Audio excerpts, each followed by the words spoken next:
성령이 임한다라고 하는 것은 사건 중에 사건입니다. 왜냐하면 성령은 하나님의 영이시잖아요. 그 하나님의 영이 우리에게 오신다라고 하는 것, 이건 브레이킹 뉴스나 다름없습니다. 우리가 신앙생활하면서 이 성령을 중요하게 여기고 성령을 받아야 된다라고 하는 말을 많이 듣는데, 이건 종교적인 체험을 하라는 말이 아닙니다. 주님을 인격적으로 경험하라 하는 얘기입니다. 주님을 내 안에 모시고 성령 하나님께서 내 삶의 주인이 되셔서 나를 통치하시고 이끌어 가시는 것을 직접 경험하라, 그런 말이 성령 받아라 하는 얘기입니다. 요즘은 성령 시대잖아요. 성령께서 역사하시는 시대인데, 그래서 어느 때보다도 성령을 통해서 하나님을 알 수 있습니다. 성경이 하나님 말씀이지만 우리가 성령 받지 않고 성경을 읽는 거하고 성령을 받고 성경을 읽는 거는 천지 차이입니다. 성령을 받지 않고 성경을 읽으면 지루하고 따분하게 그지없습니다. 도대체 이게 무슨 의미인지 무슨 말인지 알 수가 없습니다. 때로는 이게 거짓말 같기도 하고 앞뒤가 안 맞는 것 같기도 하고 서로 딴소리 하기도 하고, 그래서 어떤 사람은 그러죠. 그 이스라엘 역사를 우리가 왜 읽어야 되냐고 이렇게 말을 하는 사람들이 있습니다. 성경의 구약성에 특별히 나와 있는 건 이스라엘 역사의 중요한 부분인데, 이스라엘 역사니까 배우는 게 아니라 하나님이 이스라엘에게 역사하셨던 그 역사하심을 보는 거예요. 하나님이 우리나라에 역사하셨으면 우리나라 역사가 이렇게 들어갔겠죠. 이거 하나의 역사책이 아니라 하나님이 일하시는 현장을 우리가 볼 수 있는 거거든요. 그래서 성령을 받으면 성경을 읽을 때 하나님의 마음, 주님의 심정을 깨닫게 된다라고 하는 것이죠. 그래서 이 성령은 하나님의 일방적인 선물입니다. 우리가 달라고 한 것이 아니라 하나님이 주시겠다고 미리 약속을 하셨어요. 그래서 그 약속이기 때문에 그 약속은 우리가 기다리고 사모하기만 하면 그냥 주시는 거예요. 그래서 그 약속은 하나님께서 일방적인 선물이라고 하는 거예요. 오늘 우리가 읽은 본문의 말씀은 고넬료 집안에 성령이 임하는 장면인데요. 이건 충격적인 거예요. 왜냐하면 고넬료는 이방인이잖아요. 이방인에게 성령이 내린다고 하는 것은 유대인들에게는 있을 수 없는 일이고 상상조차 할 수 없는 일이에요. 왜냐하면 구원은 유대인의 전유물이에요. 성령을 받는 건 누구도 받지 못하는 거, 이건 유대인에게만 해당하신 하나님의 특별하신 섭리예요. 그렇게만 알고 지냈어요. 그래서 사도들이 핍박이 있음에도 불구하고 예루살렘을 떠나지 않은 거예요. 다른 사람들은 예루살렘을 떠나서 사방으로 흩어졌는데 사도들은 자기들의 전유물이라고 생각했기 때문에 떠나지 않은 거예요. 그런데 나중에 사마리아에 가서 복음이 증거가 되고 성령의 역사가 이루어졌다는 말을 듣게 됩니다. 그러면서 사도들의 시각이 달라지는 거예요. 우리가 생각을 잘못하고 있구나. 성령이 임하시면 예루살렘과 유대와 사마리아 땅끝까지 이뤄 증인이 되라는 말씀이 바로 이런 말씀이로구나. 우리는 예루살렘에만 머물러 있었는데 머물러 있으면 되는 게 아니로구나. 땅끝까지 가야 되는구나 하는 걸 깨닫게 되는 거죠. 그래서 예루살렘 교회가 사도들을 사마리아 지역에 파송하고, 또 하나님이 베드로의 생각을 바꿔놓으시기 위해서 고넬료 집에 보내시는 것 아니겠어요? 그래서 베드로가 고넬료 집에 와가지고 설교를 합니다. 예수 그리스도를 증거하고 있는 거예요. 고넬료는 하나님을 섬기는 사람이지만 예수님을 아직 몰라요. 하나님을 경외하는 사람입니다. 율법적으로 살아가는 사람입니다. 그런데 복음을 모르는 거예요. 그러니까 하나님이 그 고넬료의 기도와 구제를 통해서 예수 그리스도를 알게 해주시죠. 그래서 베드로를 동원하셔서 베드로가 고넬료 집에 가서 복음을 증거합니다. 예수님의 십자가와 부활을 이야기를 합니다. 그때 다음에 이야기가 오늘 44절인데, 오늘 본문의 말씀은 고넬료 이방인 가정에 성령이 임하는 장면이에요. 근데 제가 오늘은 이 말씀을 보면서 사도행전 전체에 성령이 임하는 모습을 오늘 말씀을 드리려고 합니다.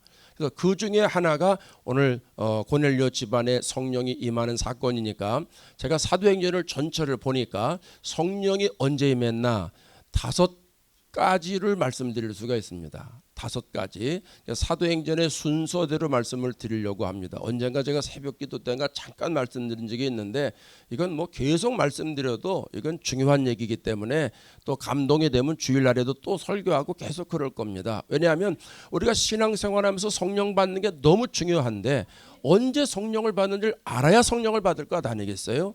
아니 저와 여러분이 신앙생활 열심히 하는데 오늘도 예배당에 이렇게 가득 차고 앞에서 보니까 너무 멋있습니다.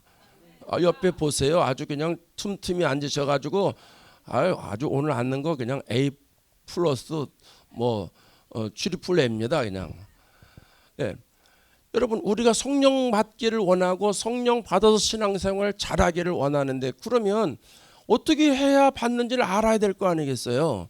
이게 내 마음대로 한다고 받는 게 아니잖아요. 성경은 교과서잖아요. 신앙생활의 교과서니까 성령을 어떻게 받는지 자세하게 나와 있거든요. 그렇게 하면 우리도 성령을 받지 않겠습니까? 그러기 때문에 오늘 본문을 통해서 사도행전에 나와 있는 성령이 임할 때 어떤 때 임했는가를 생각해 보려고 하는 겁니다. 간단하게만 말씀드리겠습니다. 첫 번째로는 회개할 때 성령이 임합니다. 사도행전 2장 28절입니다. 베드로가 이르되 너희가 회개하여 각각 예수 그리스도의 이름으로 세례를 받고 죄 사함을 받아라. 그리하면 성령을 선물로 받으리니. 성령이 강림한 후에 베드로의 처음 설교를 듣고 나타난 사람들의 반응입니다. 그러니까 우리가 어찌할꼬 하거늘 이렇게 했잖아요. 베드로 설교를 듣고 너희들이 십자가에 예수님을 달려 죽였다. 그런데 하나님이 예수님을 살리셨다. 이렇게 이야기를 하니까 그 사람들이 이제 성령의 감동이 막 되는 거예요. 설교 들으니까 감동이 돼가서 이 안에서 어떻게 할 줄 모르는 거예요. 그래서 막 성령이 막 깨닫게 해주시니까 우리가 그럼 어떻게 했으면 좋겠느냐 막 이렇게 얘기를 하니까 베드로가 뭐라고 그래요? 회개하라는 거예요. 회개해서 예수님의 이름으로 세례받고 그러면 죄사함 받는다. 그러면 성령을 받는다. 이렇게 얘기를 하는 거예요. 그러니까 성령 충만과 회개는요 고리로 연결되어 있어요. 회개할 때 성령 충만하게 되고 성령 충만하면 회개가 자연스럽게 이루어집니다. 그러니까 베드로의 이 설교를 듣고 또 이 베드로의 오늘 38절 얘기를 듣고 그날에 세례받은 사람이 3,000명이나 더했다고 그랬잖아요. 그거는 회개한 사람이 3,000명이나 더했다. 그 말과 똑같다는 말 아니겠어요? 그래서 회개할 때 성령을 받는 거예요. 근데 사실 회개는요 우리가 듣기 싫어하고요 하기도 별로 안 좋아해요. 회개라는 게 이렇게 쉬운 일이 아니잖아요. 그런데 기독교 최대 복된 메시지는 회개입니다. 세례 요한이 제일 처음에 와서 한 말이 뭐예요? 회개하라 천국이 가까웠느니라. 예수님께서 제일 처음에 하신 말이 뭐예요? 회개하라 천국이 가까웠느니라. 그래서 기독교 신앙은 회개로부터 출발하는 거예요. 회개 없이 구원이 없습니다. 십자가 없는 부활이 없듯이 회개 없이 성령 충만도 없다는 거예요. 그래서 회개가 힘들고 어렵고 또 때로는 고통스러운 일이지만 회개처럼 축복된 일이 없다라고 하는 사실을 우리가 알아야 됩니다. 그러니까 여러분 우리가 아는 것처럼 회개는 돌이키는 거잖아요. 돌이키는 거. 그 회개의 원어가 메타노이타라고 하는 말인데 방향을 바꾸다는 거예요. 마음을 바꾼다는 거죠. 삶의 방향을 바꾼다. 내가 이쪽으로 동쪽으로 쭉 가고 있다가 잘못된 길이니까 다시 바꿔서 유턴을 해서 반대 방향으로 와라. 이제 그런 말이거든요. 근데 기독교에서 회개는 뭐냐면 세상으로 나가는 발걸음을 바꾸어서 하나님께로 돌아오라는 거예요. 하나님께로 돌아오라. 그게 회개라는 거죠. 그러니까 회개는 내가 뭐 잘못했습니다. 이 정도가 아니라는 거예요. 일시적인 감정의 변화고 뭐 손을 들고서 뭐 눈물을 흘리고 내가 회개합니다. 그 정도로 끝나는 게 아닙니다. 회개는 인격의 변화입니다. 회개는 삶의 변화입니다. 내 삶의 전 인격이 수반되어야 됩니다. 그게 회개입니다. 입으로만 회개하는 사람들은 입술만 천국에 간다는 전설이 있습니다. 에스겔 14장 6절에 가면 이런 말씀이 있어요. 주 여호와의 말씀에 너희는 마음을 돌이켜 우상을 떠나고 얼굴을 돌려 모든 가증한 것을 떠나라. 회개의 첫 번째 스텝이 뭐냐면 마음을 돌이키는 거예요. 마음을 깨닫는 거. 마음부터 이렇게 돌이키는 거죠. 그러니까 왜 마음 돌이키는 게 중요하냐면요. 우리 마음은 인간의 내면 깊은 곳에는 우리가 인식하지 못하는 것들이 있다는 거예요. 내가 그동안 살면서 영향받았던 것, 뭐 부지불식간에 영향받았던 것, 이런 것들이 내 안에 들어있다는 거죠. 그걸 이제 어떤 사람들은 상처다 그런 말을 씁니다. 사람에 의한 상처가 있고 환경에 의한 상처가 있고 또 부모로부터 받은 상처가 있고 질병 때문에 있는 상처가 있고 무슨 열등감 때문에 얻어지는 상처가 있고 여러 가지 생각할 수 없는 일들 중에 이런 모든 것들이 내 안에 그대로 들어와 있다는 거예요. 근데 그게 내 내면 속에 그대로 들어와서 은근히 나를 조절한다는 거죠. 내가 거기에 영향을 받는다는 거예요. 근데 그것이 내 인격 형상에 지대한 영향을 미친다는 거예요. 그래서 현대 심리학자들이 그거 치유돼야 된다 그러죠. 그걸 내면 치유, 내적 치유 이렇게 표현하지 않습니까? 그 상처가 치유돼야 된다는 거죠. 그 치유가 돼야 그 사람이 정상적으로 살아가고 그 안에 에너지가 마음껏 나올 수 있다는 거예요. 실력을 발휘하며 살아갈 수 있다라고 하는 것이거든요. 그러니까 신앙적으로 보면 우리 마음의 깊은 곳에 인간적인 욕망이 사로잡혀 있고요. 내가 높아지려는 야망이 있고요. 내 의를 드러내려는 욕심이 있어요. 우리들도 사람마다 차이는 있지만 바벨탑을 쌓아보려고 하는 욕망이 우리들에게 다 있다는 거예요. 근데 이게 평소엔 잘 안 드러나는데 언제 드러나냐 하면 어려운 일이 생겼을 때나 고난을 받을 때나 관계가 틀어질 때 이런 부분들이 안에서 나온다는 거죠. 근데 이것을 성령께서 깨닫게 해주신다는 거예요. 그래서 내 마음의 깊은 곳을 감찰하게 해주신다는 거죠. 그걸 회개하라는 거죠. 그래서 하나님 앞에 인정하라는 거예요. 그러니까 회개는 내 안에 있는 것을 하나님 앞에 인정하고 드러내놓는 거예요. 십자가 앞에 쏟아 놓는 거예요. 어떨 때는 그것 때문에 내가 너무너무 눈물이 나오죠. 눈물도 쏟아 놓는 거예요. 어떨 때는 뭐 그냥 미치도록 기도하고 싶은 마음이 있어요. 막 회개 기도가 막 나오죠. 예, 어떤 사람들은요, 누가 보는 게 그래서 그 잘 못한다는 거예요. 그러면 어떻게 해야 돼요? 사람들 없을 때 와서 해야지 뭐. 근데 없을 때 또 안 와요. 그러면 그 사람은 언제 회개할 거예요? 예, 여러분 하나님 앞에 내가 관계가 바로 설정이 되고 내가 은혜 받고 성령 받는데 사람이 눈이 뭔 소용입니까? 그게 뭐 중요합니까? 성령께서 주시는 기회는요, 그게 자주 오질 않아요. 예배 시간에 성령께서 나에게 막 회개의 기회를 막 주실 때는요, 눈물을 펑펑 쏟고라도 회개를 해야 내가 수지 맞는 거예요. 이거 끝나고 집에 가서 해야지. 집에 가서 안 돼요. 그게 회개가 억지로 안 돼요. 은혜 받을 때 회개가 더 쉬워지는 이유가 여기 있는 거예요. 그래서 하나님이 기회를 주실 때 회개하자. 그러면 내가 마음을 돌이키는 회개가 이어지면 성령께서 나를 계속 이끌어 가십니다. 그러다 보면 말이 바뀌어지는 회개가 이루어지고 행동이 바뀌어지는 회개가 이루어지고 인격이 바뀌어지는 회개가 이루어지고 삶이 바뀌어지는 회개가 이루어지는 줄로 믿습니다. 예, 회개할 때 성령이 임한다는 거예요. 두 번째는 기도할 때 성령이 임합니다. 사도행전 4장 31절을 보겠습니다. 빌기를 다하매 모인 곳이 진동하더니 무리가 다 성령이 충만하여 담대히 하나님의 말씀을 전하니라. 사도들이 복음을 전할 때 핍박을 받잖아요. 그래서 옥에 막 갑니다. 그러니까 백성들이 가만히 안 있잖아요. 뭐 백성들이 뭐 데모도 하고 뭐 이럴 것 아니겠어요? 근데 종교 지도자들이 일시적인 감정 때문에 붙잡아다 감옥에 집어넣었지만 뭐 마땅한 죄를 못 찾는 거예요. 그러니까 결국 어떻게 돼요? 처벌할 방법을 찾지 못하고 풀어줍니다.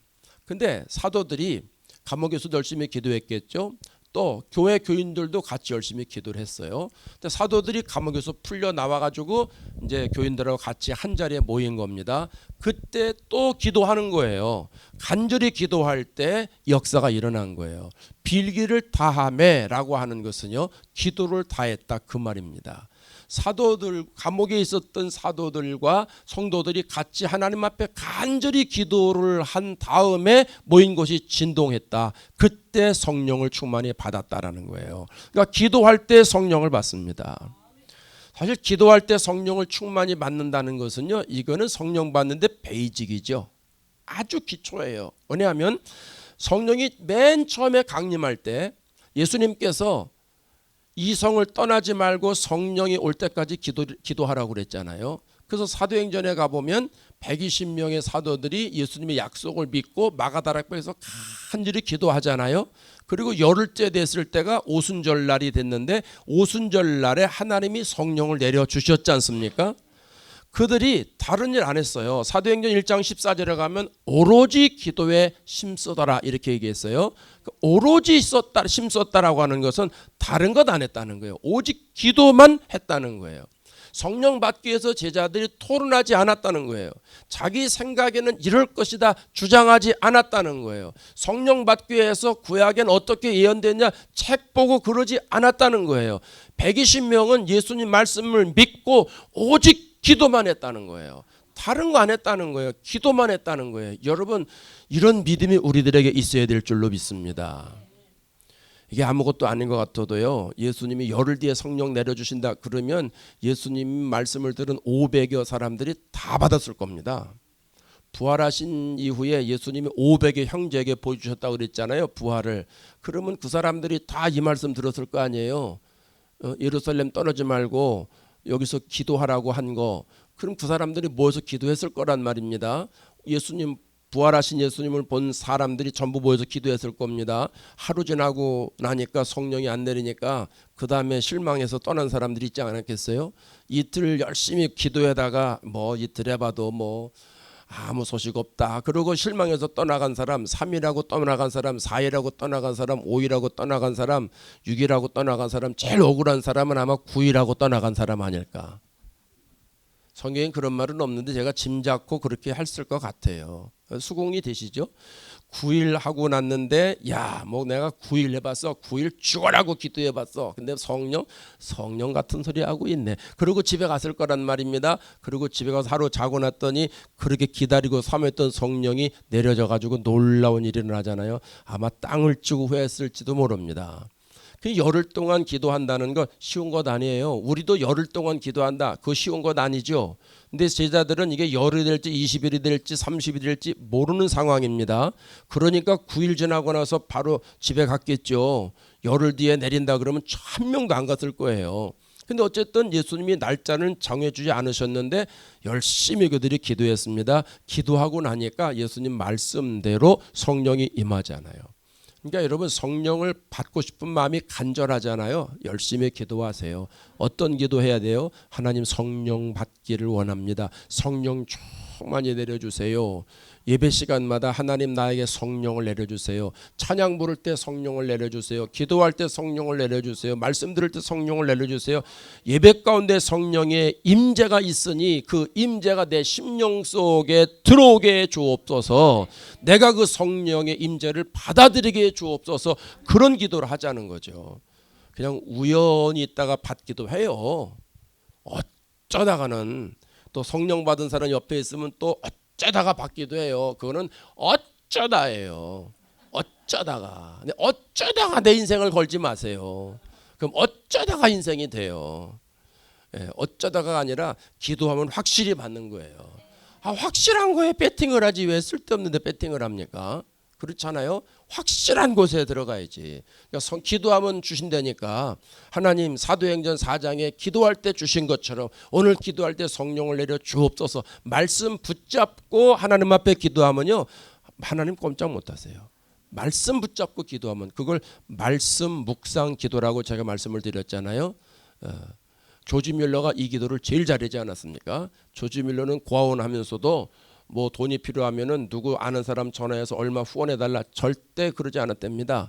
얼마가 필요하면 성경을 뒤졌답니다. 성경 뒤져서 이 말씀이다. 그 말씀 붙잡고 기도했답니다. 그러면 하나님이 그때마다 역사해 주셨답니다. 그래서 이 말씀 기도, 말씀 묵상 기도 굉장히 중요한 거거든요. 자, 성경을 가만히 보면 여기저기서 기도하라 하는 말씀이 아주 얼마나 많은지 몰라요. 구체적으로 잠언서 8장 7절에 나를 간절히 천자가 나를 만날 것이라 성령 받을 것이다 하고 똑같은 의미예요. 또 예레미야 33장 3절 우리 너무 잘 아는 말씀이죠. 너희는 내게 부르짖으라 내가 내게 응답하겠고, 응답한다는 거예요. 성령 주세요. 그럼 성령을 주시겠다는 거예요. 내가 알지 못하는 크고 은밀한 일을 내게 보이리라. 성령 받으면요 신비한 세계를 봅니다. 그러니까 기도하면 하나님이 주신다는 거예요. 그러니까 하나님이 왜 성경에 이렇게 많이 기도해라, 성령 받기를 기도하라고 말씀을 많이 하시느냐 하면은요 주고 싶으셔서 그러는 거예요. 주고 싶으셔서. 그 성경에는 또 뭐 부르짖어 기도하라 뭐 이런 표현도 많이 있잖아요. 그 얘기는 뭐냐면 진실을 고백하라는 거예요. 그리고 네가 정말 사모하는 마음을 보여달라는 거예요. 모든 기도의 공통점은 간절함인 거 아시죠? 기도의 종류가 30가지가 넘는다고 말씀을 드렸어요. 그 모든 기도의 공통점 간절한 거예요. 그것을 성경에서는 뭐 간절히 부르짖으라 또 소리 높여 부르짖으라 그렇게 표현한 거예요. 대체적으로 소리 높여 부르짖을 때는 간절할 때도 높여지지 않습니까?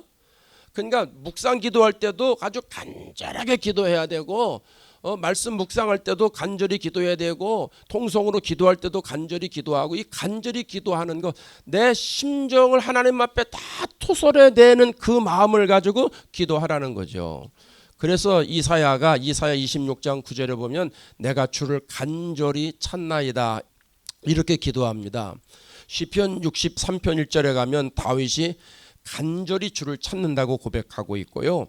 열왕기상 18장 37절에 가면 엘리야가 갈멜산에서 여호와여 내게 응답하옵소서, 여호와여 내게 응답하옵소서 간절히 기도했지 않습니까? 그렇게 애절히 기도할 때 하나님께서 응답하셔서 불을 내려주셨잖아요. 그래서 오늘 우리들이 기도할 때 성령을 받는다는 사실을 기억하시기 바랍니다. 자, 세 번째는요, 안수할 때 성령이 임합니다. 안수할 때. 자, 사도행전 8장 15절 말씀 다 같이 읽습니다. 그들이 내려가서 그들을 위하여 성령 받기를 기도하니 이는 아직 한 사람에게도 성령 내리신 일이 없고 오직 주 예수의 이름으로 세례만 이에 두 사도가 그들에게 안수함에 성령을 받는지라. 아멘. 사마리아 지역에 하나님의 말씀이 전해졌다는 소식을 예루살렘 교회가 듣습니다. 그리고 베드로와 요한을 보냅니다. 베드로와 요한이 사마리아 지역에 가서 제일 먼저 한 일이 뭐냐면 기도한 거예요. 가서 기도를 한 거예요.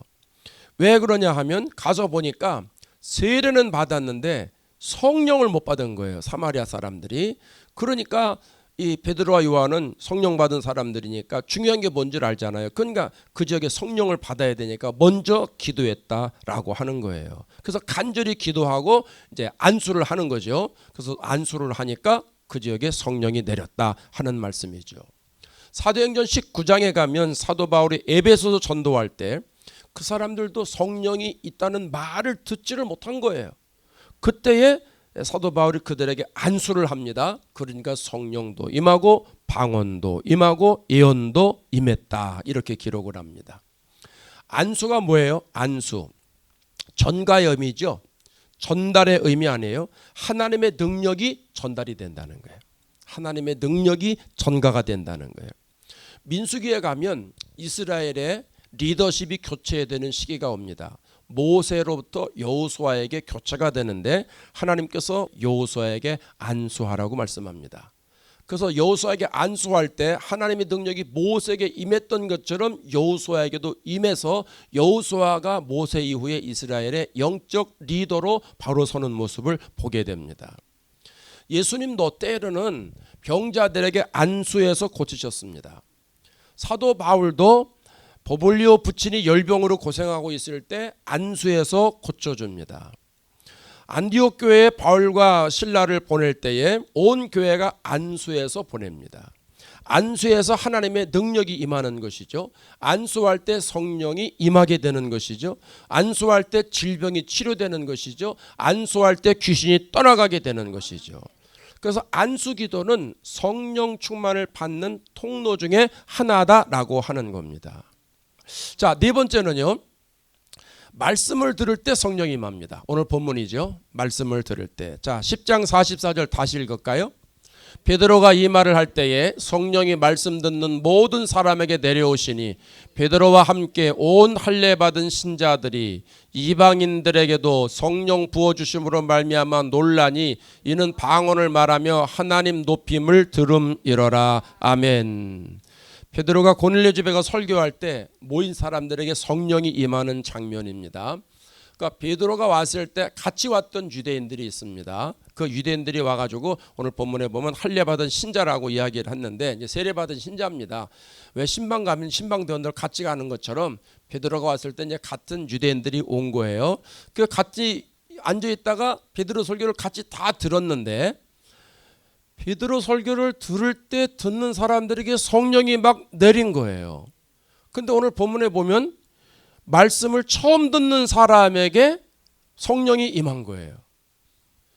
지금 여기 이제 고넬료뿐 아니라 24절에 가면 고넬료의 친척들이 모여 있고 고넬료 친구들이 모여 있거든요. 근데 이 고넬료는 하나님을 경외하는 사람이지만 사실 친구들이나 친척들은 그러지 않은 사람들일 가능성이 많아요. 근데 그 사람들이 같이 왔는데 같이 와가지고 고넬료가 하나님의 말씀을 베드로를 통해서 간절히 사모하면서 듣다가 성령을 받았는데 고넬료만 받은 게 아니라 그 자리에 있는 모든 사람들이 다 받았다는 거예요. 그래서 베드로와 같이 왔던 유대 사람들이 이방인에게 성령 부어주심을 보고 놀랬다 이렇게 표현하고 있는 거예요. 그 사람들은 십자가의 이야기를 처음 들었어요. 예수님의 부활 얘기도 처음 들었어요. 그런데 얼마나 말씀을 사모해서 들었는지 그 모든 사람들이 다 성령을 받았다라고 하는 겁니다. 여러분, 말씀을 듣다가 성령을 받는 건 누구에게나 해당되는 일입니다. 믿음이 좋은 사람도 말씀을 집중해서 들을 때 성령 받고 믿음이 없는 사람이라도 그 시간에 말씀을 집중해서 들을 때 성령을 받게 되어 있는 거예요. 그래서 여러분, 우리가 예수 믿을 때마다 특별히 예배 드릴 때마다 말씀 들을 때마다 그 자리가 어디든 하나님의 말씀을 들을 때는 그 말씀을 내가 들어야 내 영혼이 산다라고 하는 간절한 마음을 가지고 들을 때 그 심령에게 성령이 임하는 줄로 믿습니다. 베레아 사람들이 말씀을 정말 잘 들었어요. 그 사람들은 간절한 마음으로 들었고 말씀을 날마다 상고했다고 그랬어요. 그날 들은 말씀을 다시 들은 거예요. 그날 본문의 말씀을 집에 가서 다시 본 거예요. 제가 가끔 그런 말씀 드리잖아요. 오늘 설교 집에 가서 다시 듣고 제대로 한 건지 아닌지 다시 은혜 받으시라고 말씀드리잖아요. 잘못한 설교인지 아닌지 다시 확인도 할 필요가 있다라고 말씀드렸잖아요. 담임 목사 설교를 무조건 맹종하면 안 됩니다. 왜 그런 눈으로 쳐다보시옵니까? 저도 잘못할 수 있고요. 실수할 수 있어요. 아, 이건 목사님 실수한 거다. 근데 이게 너무 잦아. 너무 많어. 그건 큰일 나는 거예요. 한두 번은 넘어가잖아요. 여러분도. 그렇지 않아요? 제가 맨날 뭐 옳은 설교만 합니까? 가끔 사울을 다윗이라고 말하기도 하고 그러잖아요. 그냥 넘어가게 되고 막 그러는데 그럼 한두 번 가는 거 뭐 괜찮을 수 있어요. 근데 뭐 한 번 설교할 때마다 서너 번씩 하고 뭐 갈수록 더 하고 큰일 나는 거예요. 그래도 우리 목사님은 맞아. 우리 목사님은 신령해. 그럼 큰일 나는 거예요. 같이 망하는 거예요. 여러분하고 저하고. 그죠? 그래서 가끔 다시 들으라는 거예요. 베레아 사람들이 그런 거예요. 베레아 사람들이. 예. 그러니까 베레아 사람들이 말씀을 정말 잘 들었습니다. 그러니까 말씀을 잘 들을 때 성령이 임하게 되는 거죠. 요한복음 1장에 가면 태초에 말씀이 계시다고 그랬잖아요. 그 말씀이 곧 하나님이다 그랬잖아요. 그럼 우리가 말씀을 듣는다는 것은 내가 하나님과 지금 1대1의 대면 가운데서 하나님 말씀이 나에게 들어오는 시간이거든요. 주의 종을 통해서 하나님이 그날 주시는 말씀을 내가 듣는 거예요. 간접적으로. 하나님께 직접 듣는 걸 직접 계시라고 그러고 또 목사를 통해서 듣는 걸 간접 계시라고 그러죠. 그러니까 간접 통로를 통해서 말씀을 듣는 거예요. 그러면 말씀이 하나님이에요. 그럼 하나님의 말씀을 내가 듣고 아멘 했으면 내 안에 누가 임한 거예요? 하나님이 임하는 거예요. 하나님이. 그러면 여러분, 하나님이 내 안에 자주 임하십니다. 하나님이 이 말씀으로 임하고 저 말씀으로 임하고 저런 말씀으로 임합니다. 그러면 내 영혼이 어떻게 되겠습니까? 맑고 살아나고 깨끗하고 정결하고 거룩해지지 않습니까? 아침 잡수셨지요? 점심 잡수셨지요? 저녁 잡수셨지요? 네, 어쨌든 한 끼를 먹어도 먹었습니다. 자, 물을 먹었다고 그래봐요. 여러분, 물을 한 잔을 먹어도 물이 아닌 것이 물에 에너지가 있어요. 물이 사른 물이 있고 죽은 물이 있잖아요. 예, 사른 물을 먹을수록 그 물 한 그릇 먹은 것이 한 컵 먹은 것이 아무것도 아닌 게 아니에요. 물을 먹으면 내가 새로운 힘을 얻어요. 음식을 먹으면은요, 그 음식이 내 심령 속에 들어와서 대사작용을 통해서 살이 되고 피가 돼요. 밥 한 그릇만 잘 먹어도요, 어디서 힘이 나는지 힘이 울끈 솟아납니다. 마찬가지로 하나님의 말씀을 내가 들으면 생명의 말씀이기 때문에 그 생명의 말씀이 내 안에 들으면 내 영을 살리는 거예요. 내 영적 생활에 활력을 준다는 얘기입니다. 하나님이 그 일을 하시는 거예요. 그래서 우리가 아멘 하는 이유는 그 하나님의 말씀을 집중해서 들으면서 아멘 할 때 그 말씀이 내게 되는 거예요. 지난주에 오셔서 설교하신 백 목사님께 전화를 드렸어요. 오셔서 은혜 주셔서 감사하다고, 우리 성도들이 은혜 많이 받았다고 제가 들었습니다. 고맙습니다. 오셔서 감사합니다. 그랬더니 뭐라 그러냐면 성도님들이 아멘을 자주 해서 제가 설교가 편했습니다. 그러더라고요. 이건 녹음해서 알려드려야 되는 건데 진짜예요. 백 목사님이 그렇게 얘기를 하셨어요. 여러분이 지난주일에 아멘을 많이 하신 거 잘하신 거예요. 어쨌든 담임 목사 없을 때는, 강사가 올 때는 무조건 아멘을 담임 목사보다 1.5배는 더 하셔야 되는 거예요. 담임 목사 없을 땐 여러분이 다 담임 목사인 거예요. 그게 굉장히 중요한 거예요. 잘하신 거예요. 지난주 잘하신 거예요. 아멘을 하면요, 그게 그냥 저절로 나옵니까? 성령이 감동이 돼야 아멘이 나오는 거예요. 성령에 의해서 아버지라고 그러고 성령이 임하면 아멘이 나오는 거거든요. 여러분 신앙생활하면서 아멘 자꾸 하세요. 그게 내 신앙에 좋아요. 아멘하고 신앙생활하는 거하고 그냥 이렇게 신앙생활하는 거 달라요. 아니 찬양 아까 경험하셨잖아요. 찬양할 때 막 손을 들고 찬양하는 거하고 이게 다르다니까요. 이게 전혀 달라요. 그러니까 찬양을 할 때도 여러분 막 은혜되면 막 올리세요. 괜찮아. 뒷사람이 안 보이면 일어나겠지 뭐 상관없어요. 괜찮아요. 그냥 막 손을 들고 찬양하시고 설교할 때도 막 그 말씀이 내 말씀이다 아멘 하시고 말이죠. 그 얼마나 그게 듣기에도 좋지만 하나님 보시기에도 좋고 그 말씀 속에, 그래서 옛날에 강사님들이 그래서 아멘 꿀떡 한다 그랬어요. 아멘 꿀떡 하는 거예요. 아멘 하면 그 말씀이 나에게 들어오기 때문에 그 말씀으로 인해서 내 영적인 새로운 은혜가 있다고 하는 사실입니다. 그 말씀을 들을 때 성령이 임한다는 것. 자, 마지막 한 가지, 시간이 많이 갔는데 간단하게 하고 마치겠어요. 믿을 때 성령이 임합니다. 사도행전 19장 2절에 보겠습니다. 1절 2절에 이런 말씀 나옵니다. 아볼로가 고린도에 있을 때 바울이 윗지방으로 다녀 에베소에 와서 어떤 제자들을 만나 이르되 너희가 믿을 때 성령을 받았느냐? 이르되 아니라 우리는 성령의 계심도 듣지 못하였노라. 에베소에 전도 갔을 때 사람들에게 보니까 이게 왠지 모르게 2%가 부족한 것 같은 생각이 드는 거예요. 그래서 사도 바울이 물어보는 거예요. 너희가 믿을 때 성령을 받았냐? 그러니까 이 사람 대답들이 뭐라고 그래요? 우리는 성령의 계심도 듣지 못했다. 왜 이런 현상이 일어났냐면 에베소에 있는 성도들이 누구한테 하나님 말씀을 배웠냐면 아볼로 목사님께 배운 거예요. 아볼로 목사님이. 사도행전 18장 24절에 가보면 아볼로는 언변이 좋다고 그랬습니다. 말을 잘했다는 거죠. 성경에 능통했어요. 성경을 줄줄줄줄 외웠다라고 하는 말이죠. 일찍부터 주의 도를 배웠다고 그랬으니까 어릴 때부터 하나님 말씀을 많이 배운 사람이 아볼로입니다. 근데 아볼로가 성경은 많이 하는데 성령을 못 받았어요. 성령 받지 못하고 목회를 한 거예요. 그러니까 성령 받지 못한 목사님이 설교를 할 때 성령 얘기를 하겠어요? 안 하죠. 안 하면 교인들이 못 들어요. 기도 안 하는 목사님이 기도에 대한 설교를 하겠어요? 안 하죠. 그럼 성도들이 기도를 못하는 것과 똑같은 현상이 지금 에베소에 나타났다라고 하는 거예요. 이 모습을 누가 봐요? 브리스길라와 아굴라가 눈치를 쫙 채지요. 아볼로 목사님이 설교하는 걸 딱 보니까 성령을 안 받은 것 같으네 저 목사님이. 그래서 조용히 부르죠. 조용히 불러. 이 브리스길라 아굴라가 정말 지혜로운 사람이에요. 그냥 만천하에 공포하고 여러 사람인데 말하지 않습니다. 조용히 불러가지고 세례 요한의 세례만 가리키는 걸 보고 이제 이야기를 해가지고 하나님의 도를 이제 풀어다가 설명하고 아볼로가 성령을 이제 알게 되지 않습니까? 그래서 성령을 깨우치고 그 다음부터 이제 아볼로가 성령 받고 목회를 하게 되는데, 이 에베소 교회가 성령 받지 못한 목사님 설교를 계속 듣다 보니까 성령을 받질 않은 거예요. 그래서 사도 바울이 와가지고 당신들 성령 받았어? 이렇게 물어본 거나 마찬가지라는 거예요. 그러니까 여러분, 우리는요, 이 믿을 때 성령을 받는 거예요. 믿을 때, 하나님 말씀을 믿을 때, 하나님 말씀이 살아 움직이는 역사하시는 말씀이기 때문에 살았고 운동력이 있어 좌우의 어떤 날선 검보다 예리하다고 시브리서에 나와 있잖아요. 혼과 영과 관절과 골수를 찔러 쪼갠다고 했잖아요.